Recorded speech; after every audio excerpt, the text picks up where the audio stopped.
Hey guys, Divyansh and welcome back to another episode of football daily. और अगर हम यहाँ पर फुटबॉल ट्रांसफर अपडेट्स की बात करें, यहाँ पर कंट्रोवर्सीज की बात करें, तो फुटबॉल कहाँ पीछे है भैया। उसको क्या फर्क पड़ता है कि चैंपियंस लीग का सेमीफाइनल और टेमीफाइनल हो, वो तो अपनी कंट्रोवर्सीज में आगे होते हैं। जहाँ कंट्रोवर्सीज होती है वहां तो मैं मतलब आज की अगर हम पहली अपडेट की बात करें तो भैया यहाँ पर आती है नेमार को लेके। अब ये मेरे को नहीं पता था, लेकिन एक्चुअली में जब ये कंट्रोवर्सी उठी, या कंट्रोवर्सी कहें या फिर स्टोरी कहें, लेकिन जब ये सामने उठी और जब इस पे पब्लिक डोमेन का भाई अपने अपना रिएक्शन आने लगा, तब मेरे को एक्चुअली में पता चला कि भैया नेमार ना ही सिर्फ बार्सिलोना में पिछले कुछ दिन से, लेकिन एक्चुअली में उसको बार्सिलोना के जो प्लेयर्स है उन्होंने जो अपनी अनऑफिशियल होता है ना, तुम्हारे यहाँ 12th की फेयरवेल होती होगी, एक ऑफिशियल होती होगी जिसमें तुम अच्छे से बन के जाते हो, और एक अनऑफिशियल होती होगी जिसमें तुम बहरंड बन के जाते होंगे। तो ऐसे ही इन्होंने भी एक नाइट क्लब में पार्टी रखी थी और उसमें नेमार को भी इनवाइट किया गया था। अब तुमको पता है नेमार की बनती भी है सर्जी रोबर्टो वगैरह, सर्जी बुस्केट्स वगैरह, इन सारे प्लेयर्स से, तो ऐसे में नेमार को वहां पर इनवाइट किया गया था। अब सबसे पहले तो मेरे को यही चीज जाननी है कि क्या पीएसजी इसको सैंक्शन करेगी कि भाई मेसी पे तो तुमने बोल दिया था, खैर चलो केस अलग अलग है, बट अगेन अगर पीएसजी का मत्था भटकना होगा और अगर छोटी छोटी बातों पे चिढ़ना होगा तो वो इस पे भी चिढ़ सकती है कि ऑफ कोर्स तुमको पता है पीएसजी और बार्सिलोना के जो रिलेशंस है वो भी काफ़ी ज़्यादा खराब है। तो ऐसे में भैया बार्सा की टाइटल सेलिब्रेशन में यहाँ पर नेमार ने शिरकत करी थी। खैर जो बस परेड थी उसमें पहले मेंस की परेड थी और पीछे फिर बार्सा फेमिनी की टीम थी, जिन्होंने भी पिछले कुछ दिनों में टाइटल जीता था, तो उनकी बस भी चल रही थी और उसके बाद पीछे यहाँ सलमान भाई की गाड़ी भी चल रही थी। तो ये तीन चीज एक साथ जारी थी। अब इसके रिगार्डिंग यहाँ पर ये बताया गया मार्सा, पता है पहली चीज तो ये समझ में आ जाता है कि स्पेनिश मीडिया का क्या रुख है। अब जैसे तुम में से काफी लोग पिछले 2-3 महीने की बात करें, जब से मेसी पीएसजी छोड़ रहा है, कंफर्म होता हुआ दिख रहा है, तो काफी लोग इस चीज को पढ़ पा रहे हैं कि यार फ्रांस मीडिया की अगर हम बात करें तो वो एंटी मेसी है। अगर हम इस केस को लेकर चले, ऑफ कोर्स मतलब अगर तुम बार्सा फैन हो या फिर तुम न्यूट्रल फैन हो, तो जैसे मेसी और बार्सिलोना अपने आप में अच्छे लगते हैं, ऐसी नेमार और बार्सिलोना भी अपने आप में एक होकर अच्छे लगते हैं, काफी अच्छा लगता है। मतलब कुछ कुछ ऐसे चेल्सी, इडेन हज़ार्ड हो गया, मेसट ओजिल रियल मैड्रिड हो गया, क्रिस्टियानो रियल मैड्रिड हो गया, ऐसे ही नेमार भी हो गया, लुइस सुआरेज बार्सिलोना हो गया। लेकिन इसके रिगार्डिंग जब मीडिया में पब्लिक में बात आई तो मीडिया का जो रिएक्शन था वो थोड़ा अजीब था। खैर मार्सा की आप ये रिपोर्ट देख सकते हो, उन्होंने कहा कि नेमार ने यहाँ पर टाइटल सेलिब्रेशन को क्रैश किया। वो इसलिए क्योंकि एक्चुअली में नेमार के रिगार्डिंग अब रेलेवो ने ये अपडेट दिया है कि नेमार बार्सिलोना वापस आना चाहते हैं। इवन दो उन्होंने खुद ही अपने आर्टिकल में लिख दिया कि नेमार मानते हैं कि भैया ये चीज़ तो इम्पॉसिबल है, लेकिन कितना सेंस बनाता है ये चीज़, क्योंकि बात उठी है। देखो ये चीज़ तो कंफर्म है कि भैया नेमार को तो छोड़ना है पीएसजी।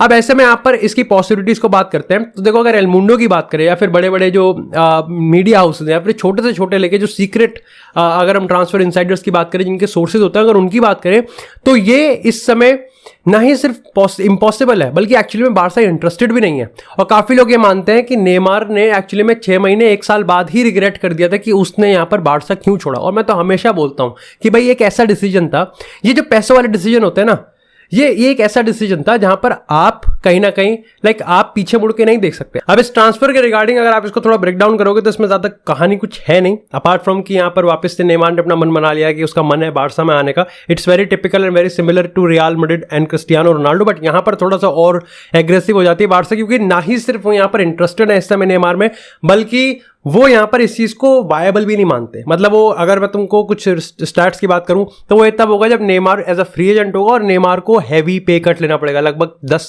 मिलियन के आसपास की सैलरी लेनी पड़ेगी। और 10 मिलियन की सैलरी वो वहाँ पता नहीं कितना कमा रहा होगा, लगभग 30 मिलियन के आसपास की सैलरी तो उसकी वहाँ पीएसजी में। और पीएसजी क्यों चाहेगी कि जिसको वो 40-45 मिलियन में बेच सकता है, वो बार्सा मतलब पीएसजी बार्सा के लिए आसान कर दे, ऐसा तो हो नहीं सकता। तो खैर ये एक अल्टीमेट थे। खैर इसी के साथ अगर बात करें अगली अपडेट की तो आती है यहाँ पर पियर्स मॉर्गन को लेके, और भाई ये क्यों बोलता है। खैर हाल ही में तुमको पता है कि आर्सेनल ने यहाँ पर अपना प्रीमियर लीग का टाइटल बॉटल कर दिया है, और उसके चलते यहाँ पर पियर्स मॉर्गन ने अपने कह सकते हो अपने सोर्सेज से, अपने सोशल मीडिया हैंडल से 3 चीज़ें बोली जो कि मैं समझ पा रहा हूँ। देखो पहली चीज़ उसने ये बोली जो कि बहुत बोल्ड क्लेम है। पहले तो मेरे को मैं समझ में नहीं आ रहा कि क्रिस्टियानो रोनाल्डो कभी पढ़ता भी है, और जिस दिन पढ़ता होगा वो इसको थपड़ा देगा कसम से, अगर वो सच नहीं है, जो कि मोस्ट प्रॉब्ली सच नहीं होगी। उसने ये चीज कहा कि क्रिस्टियानो रोनाल्डो एक्चुअली में आर्सेनल को ज्वाइन करने में इंटरेस्टेड थे।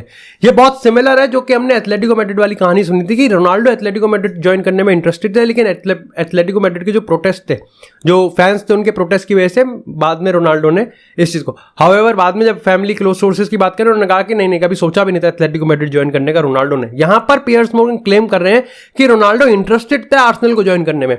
दूसरी चीज उन्होंने ये मेंशन करी है कि यहां पर खुद पियर्स मॉर्गन ने मिकेल आर्टेटा से कहा था कि भैया तुम जाओ और क्रिस्टियानो रोनाल्डो को साइन करो, और तीसरी चीज़ यहाँ पर बात करी गई है कि अगर क्रिस्टियानो रोनाल्डो यहाँ पर आर्सेनल में होते तो डेफिनेटली यहाँ पर Arsenal Premier League title bottle नहीं करती। इसके रिगार्डिंग काफ़ी, अगर मैं आर्सेनल एनालिस्ट की बात करूँ, जो रिव्यूअर्स रिएक्शंस देते हैं, बड़े मीडिया हाउसेज जो सपोर्टर्स होते हैं आर्सेनल क्लब के, उनका ये मानना है कि रोनाल्डो बहुत मदद करता, लेकिन अल्टीमेटली आर्सेनल का जो गेम स्टाइल था वो रोनाल्डो को सपोर्ट ना करता, सूट ना करता। और साथ ही आर्सेनल अगर अपनी चीज़ों को बॉटल करती तो उस पर भी जो बहुत बड़ा ब्लेम था वो क्रिस्टियानो रोनाल्डो पे जाता, और काफ़ी लोग कहते हैं कि डिजर्वेडली भी और अनडिजर्वेडली भी कहीं ना कहीं कंट्रोवर्सी क्रिएट हो जाती।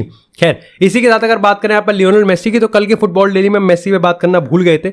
अब यहाँ पर चर्चा ये हुई है कि देखो, सबसे पहले तो तुमको पता ही है, लेपोर्ता ने भाई पब्लिकली इस चीज़ को अनाउंस कर दिया है कि वो लियोनेल मेसी को वापस लेके आना चाहते हैं। लेकिन मेरे को पूरे इंटरव्यू में जो सबसे स्टैंड आउट चीज़ लगी ना, वो यहाँ पर ये थी कि भैया लियोनेल मेसी के रिगार्डिंग लेपोर्ता ने खुद सामने आके कह दिया कि भैया मेरी मेसी से बात हो गई है, बहुत अच्छी तरीके से बात हुई है, हमारे बीच में कोई गिले शिकवे नहीं है, मैंने उसको सब समझा दिया है, और हमारे बीच में जितनी भी अच्छी बात हुई थी वो बहुत ही भाईचारे और प्यार से हुई थी। मतलब तुम समझ रहे हो।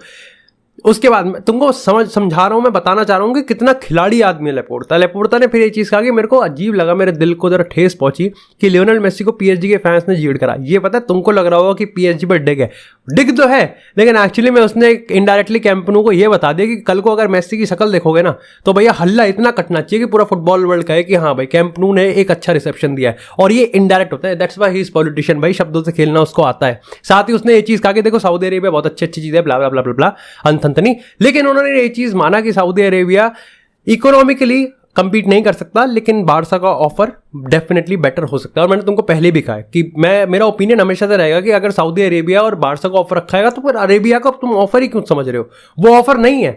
सऊदी अरेबिया का ऑफर तब तक ही आप रिकॉग्नाइज करो जब तक वहां पर बारसा का ऑफर नहीं है। एक बार टेबल पे बारसा का ऑफर आ गया, खत्म। खैर, काफ़ी लोग बता रहे हैं कि जून में इसके रिगार्डिंग ला लीगा अपना ग्रीन लाइट दे देगी और बारसा साइन ऑलमोस्ट करने वाली है। और अब काफ़ी, अगर जेरार्ड रोमेरो की बात करें, बाकी बड़े बड़े जो रिलायबल बारसा के सपोर्टर्स हैं, जर्नलिस्ट हैं, उन्होंने ये चीज़ कहा है कि बहुत ऑप्टिमिज्म है और फाइनली लियोनेल मेसी वापस से बारसा की जर्सी में हमको देखने वाले हैं। खैर, इसी के साथ अगर बात करें मैनचेस्टर यूनाइटेड सेल, जो कि काफ़ी ज़्यादा लाइक चिंपैंजी वाली सेल चल रही है, हर मिनट बदल रही है यार, हर मिनट बदल रही है। खैर, मैं तुमको थोड़ा सा रिकैप करवा देता हूँ। तुमको पता है 28 अप्रैल को 3 बिड डाली गई थी, मतलब तीसरी बिड डाली थी यहाँ पर सर जिम रैटक्लिफ इनियोस की अगर हम बात करें, और थनथनी की, या फिर अगर हम बात करें कतर की बिड थी। अब यहाँ पर ये बताया गया था कि भाई कतर की बिड जो है ना वो सर जिम रैटक्लिफ से भी कम है, और सर जिम रैटक्लिफ की जो बिड ऑलरेडी हायर है, यानी कि वो मैनचेस्टर यूनाइटेड को ज्यादा वैल्यूएशन दे रहे हैं, बल्कि एक्चुअली में वो यहाँ पर कोऑपरेट करने के लिए भी तैयार है, मतलब थोड़ा सा समझौता करने के लिए तैयार है ग्लेजर्स के साथ, जस्ट इन केस कि वो यहाँ पर ग्लेजर्स को फिर बाद में ये आया कि नहीं, वो ग्लेजर्स के 69% के जो शेयर्स हैं वो खरीद लेंगे, और बाकी 21% तुमको पता है पब्लिक ऑफरिंग में गई हुई है, यानी कि आईपीओ निकला हुआ है। अब यहां पर मुद्दा ये उठा है कि कल अगर ट्यूसडे रात की बात करें तो ये बताया गया है कि भैया एक बार फिर से अनथंथनी यानी कतर की बिड की बात करें तो उन्होंने वैल्यूएशन को अपनी हाईएस्ट हिट कर दिया और चौथी बिड डाली है। ये लगभग 5 बिलियन यूरोज है, स्टर्लिंग की बात करें उसको मैच करता है। लेकिन अभी भी जो ग्लेजर्स का मुंह है वो बंद नहीं हो रहा है भाई, खुला का खुला है, उनको अभी भी 1 बिलियन ज्यादा चाहिए। ऑलरेडी अगर हम स्पोर्ट्स हिस्ट्री की बात करें तो उसको हाईएस्ट टच करने वाला है, लेकिन फिर भी यहां पर जो कतर की बिड है उसको कोई मतलब अगर हम बात करें रिकॉग्निशन नहीं मिल रहा है ग्लेजर्स से, बल्कि ये खबर आ रही है कि सर जिम रैटक्लिफ अब और कॉम्प्रोमाइज करने के लिए तैयार है। वो यहाँ पर 69% नहीं सिर्फ 50% लेंगे और बाकी का जो 19% है वो ग्लेजर्स के पास रहेगा, जिससे वो भी टेबल पे बैठ सकें। ऐसे में मेरे को नहीं समझ में आ रहा मैनचेस्टर यूनाइटेड कौन सा तबका किस तरीके से है, लेकिन सर जिम रैटक्लिफ होंगे बहुत अच्छे सपोर्टर होंगे। लेकिन मेरे को लगता है कि भैया आज के टाइम में प्रीमियर लीग में अगर आपको सर्वाइव करना है और आपको अगर पैसा खर्च करना है तो आप पे पैसा होना चाहिए। अगर हम कतर की बिड की बात करें तो ना ही वो स्पोर्ट्स हिस्ट्री की सबसे हाईएस्ट बिड मानने वाले हैं, बल्कि बताता भी है कि वो कंपिटिटिव भी हैं, बताता भी है कि उनको इंटरेस्ट भी है, और वो ये भी बताता है कि एक्चुअली उनके पास पैसा भी है, क्योंकि वो 1 बिलियन अलग से रख रहे हैं सिर्फ और सिर्फ रिस्ट्रक्चर और डेवलपमेंट के लिए। ये बहुत बड़ी चीज़ है यार, बहुत बड़ी चीज़ है। खैर, अभी भी अगर हम सर जिम रैटक्लिफ की बात करें तो उनके रिगार्डिंग एग्जैक्ट नंबर्स हमारे सामने नहीं है। आने वाले टाइम में पता चल रहा है कि भाई सर जिम रैटक्लिफ को पूरा सपोर्ट मिल रहा है और ग्लेजर्स यहां पर कतर को नेगोशिएट नहीं कर रहे हैं और इग्नोर कर रहे हैं, जिसके लिए यूनाइटेड माफ नहीं करेगा। खैर, इसी के साथ पता है नागल्समैन की बात करते हैं थोड़ी सी। कल बाथरूम में था मैं, नहीं बाथरूम में नहीं था मैं, कहीं तो था, मैं वहीं पढ़ रहा था बैठ के, कमरे में था फिर मैं शायद से, खैर कल मैं एक स्टोरी पढ़ रहा था जो कि मेरे को काफ़ी इंटरेस्टिंग लगी, और आज जब मैं वापस से फाइनलाइज कर रहा था अपनी स्क्रिप्ट तो मैंने ये नागल्समैन के एजेंट ने चेल्सी पे एक कमेंट मारा, तो मैंने सोचा कि उसमें मिला देता हूँ। पता है नागल्समैन के जो एजेंट है उसने ये चीज़ कहा कि देखो चेल्सी तो बहुत ट्रबल्ड है भाई, चेल्सी तो डूबती नहीं है, और अच्छा हुआ यहाँ पर नागल्समैन ने मना कर दिया। तुमको पता है नागल्समैन ने काफ़ी इंटरव्यूज़ के बाद चेल्सी को मना कर दिया कि नहीं मेरी फिलॉसफी चेल्सी फिलॉसफी के साथ नहीं मैच कर सकती, इसलिए टाटा बाय बाय जयराम जी की।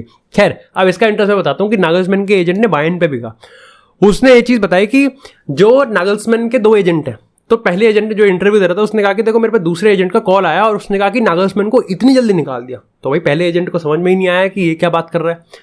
उसके बाद जब बहुत जर्नलिस्ट के और बहुत लोगों के कॉल और मैसेज आने लगे कि भाई नागल्समैन के साथ ये क्या हुआ, तो फाइनली जाके सलीम जाहिद जो बायर्न के करता धरता है, हायर ऑफिशियल है, तो उनको इन्होंने मैसेज करा कि भाई कुछ ऐसी चीज़ है कि जो हमको जाननी चाहिए। तो यहाँ पर तब काफ़ी 1-2 घंटे के बाद यहाँ पर बायर्न के ऑफिशियल ने रिप्लाई करके कहा कि एक काम करो तुम कल आ जाओ ट्रेनिंग ग्राउंड में और कल ऑफिस में बैठ के बात करते हैं। तब ये समझ गए कि हाँ भैया कुछ गड़बड़ है, जबकि एक्चुअली में 12 घंटे पहले ही इटालियन मीडिया ने इस चीज़ को लीक कर दिया था कि नागल्समैन को सैक कर दिया गया, और सिर्फ ना ही नागल्समैन को सैक कर दिया गया बल्कि टूकल को भी रिप्लेस कर देगा। तुम समझ सकते हो कितना एम्बैरेसिंग और कितना। खैर इस पर नागल्समैन का जो रिएक्शन था वो भी बहुत बौखलाए हुए थे कि क्या हुआ, मतलब इट्स रियली रूड। मतलब आप सैक कर सकते हो, बट तुम खुद सोचो कि नागल्समैन को कैसा लग रहा होगा। इट्स लाइक नागल्समैन को सैक तो कर दिया, बट नागल्समैन के जाने से पहले ही टूकल अंदर था यार। तुम ये सोचो, मतलब नागल्समैन जब ऑफिस गया होगा तो उसको बताया गया कि ना ही सिर्फ तू बाहर है बल्कि एक्चुअली में टूकल अंदर आ चुका है। तो ये कितनी अजीब बात है। तो इसलिए कहीं ना कहीं जो बायर्न को एफसी हॉलीवुड कहा जाता है कि अपने हिसाब से ही चलते हैं, तो इसलिए बदनाम है एफसी बायर्न की अगर हम बात करें। खैर इसी के साथ अगर हम यहाँ पर 2 बड़े ट्रांसफर्स की बात करें तो सबसे पहले अगर मार्सेलो ब्रोजोविच की बात करें, हाल ही में आपने उनको चैंपियंस लीग सेमीफाइनल में शिरकत करते हुए देखा था, तो यहाँ पर उनकी एक अच्छी परफॉर्मेंस थी। 30 साल के हैं, लगते 35 के, लेकिन उनको यहाँ पर एक कंप्लेन है कि भाई इंटर के अगर नए एरा की बात करें अंडर इंजागी, तो उनको यहाँ पर ज़्यादा इंपॉर्टेंस नहीं मिल रही। ऐसे में यूनाइटेड इस समय नजर गड़ाए बैठी है, लेकिन यूवेंटस इसको कॉन्फिडेंटली हाईजैक कर सकती है, ऐसा यूवेंटस का मानना है। अब यूनाइटेड का ये मानना है कि देखो यार स्कॉट मैकटोमिने, वान दे बेकर क्या ही है, कासिमिरो की परफॉर्मेंस भी इतनी अच्छी नहीं आ रही, क्रिस्टियन एरिक्सन की परफॉर्मेंस भी इतनी अच्छी नहीं आ रही, तो ऐसे में ब्रोजोविच अच्छी खासी डील दे सकता है। 2026 तक का कॉन्ट्रैक्ट है, 25 मिलियन यहाँ पर देने पड़ेंगे। खैर इसी के साथ अगर हम ग्रानिट जाका की बात करें तो फाइनली भाई वो दिन आने वाला है जब ग्रानिट जाका फाइनली आर्सेनल की जर्सी को छोड़ देंगे। और यहाँ पर पहले रोमा था, तुमको पता है पिछले समर रोमा की डील आ रही थी लेकिन वो नहीं हुई।